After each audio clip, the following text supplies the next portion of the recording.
आज आप आधुनिक युग का सबसे बड़ा पैसे वाला पहला अरबपति जॉन डी रॉकफेलर की कहानी सुनने जा रहे हैं।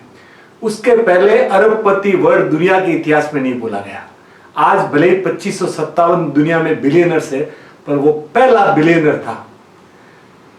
25 साल की एज में अमेरिका की सबसे बड़ी ऑयल रिफाइनरी का मालिक बन गया। 31 साल आते आते 90% ऑयल रिफाइनरी उसके हाथ में आ गई थी और 50 साल का हुआ तब वो दुनिया का सबसे अमीर आदमी बन गया था।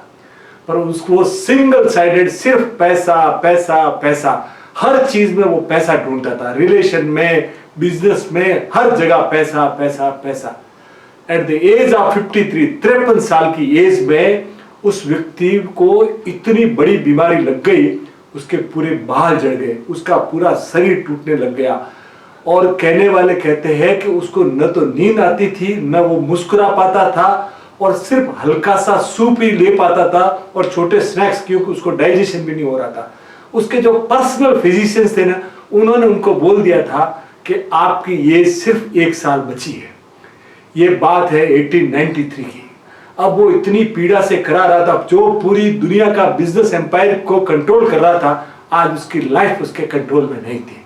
1893-94 में आते आते उसके मन में आया कि मैं सुसाइड करूं, और उस समय उसकी मुलाकात होती है स्वामी विवेकानंद से। उसके एक मित्र ने आके बोला कि यहाँ पे एक हिंदुस्तानी सन्यासी आए, आप मिल के आइए।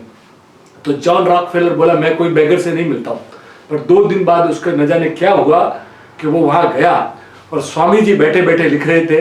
तो इसको लगा कि मुझे बुलाएंगे, पर उसको बुलाया नहीं। तो उसने मेज थपथपाया और बोला आई एम रॉकफेलर। तो स्वामी जी ने बोला ठीक है, आपको क्या चाहिए? तो बोले मुझे देख के अमेरिकन प्रेसिडेंट खड़े हो जाते हैं और आप मुझे बोले क्या है? तो स्वामी जी ने बोला कि you don't have piece of mind, तुम्हारे मन में शांति नहीं है। और जब स्वामी जी बोलने लगे ना, उसके जीवन के रहस्य बताने लगे, तो ये स्तब्ध रह गया। उन्होंने जब बताया कि उनके जीवन की जो कहानियां जो किसी को मालूम नहीं थी और रॉकफेलर को ही मालूम थी, वो स्तब्ध रहे। तब उन्होंने बोला कि देखो, तुम तुम्हारी संपत्ति के मालिक नहीं, ट्रस्टी हो, कस्टोडियन हो, और जब तक तुम देना चालू नहीं करोगे तुम्हें मन की शांति नहीं मिलेगी। वो पहली बार उसके साथ किसी आदमी ने इस ढंग से बात की थी। उसके बाद जाके उसने दुनिया का आज दिन उस जमाने का सबसे बड़ा डोनेशन किया। उसके मन में ये बात बैठ गई और उसके बाद उसने John D Rockefeller foundation develop किया। और सोचिए कि दुनिया का जो सबसे बीमार आदमी था, उसने ही उसी के पैसे से पेनिसिलिन, टीबी, मलेरिया, डिप्थेरिया, ये सब दवाइयों का इलाज उसी के फंड से हुआ। और जो आदमी 53 में मरने वाला था, वो एकाएक ठीक हो गया और 98 ईयर्स तक जिया। और स्वामी जी ने उसको बोला था कि जब तुम देना चालू करोगे और तुम्हारे में आश्चर्यजनक परिवर्तन आएगा। आप सोचिए, वो आदमी 98 ईयर्स तक जिया। ये आपको कहानी बताती है कि ये जो giving back to the society है ना, और उसका प्रभाव कितना पड़ा कि बिल गेट्स जो आज इतना बड़ा डोनेशन कर पा रहे हैं ना, तो जॉन डी रॉकफेलर के सबसे छोटे पुत्र थे डेविड रॉकफेलर, उन्हीं का उन्होंने इंप्रेशन, और उन्होंने अपने मेमोर्स में लिखा कि मैंने इनसे इंप्रेशन लिया।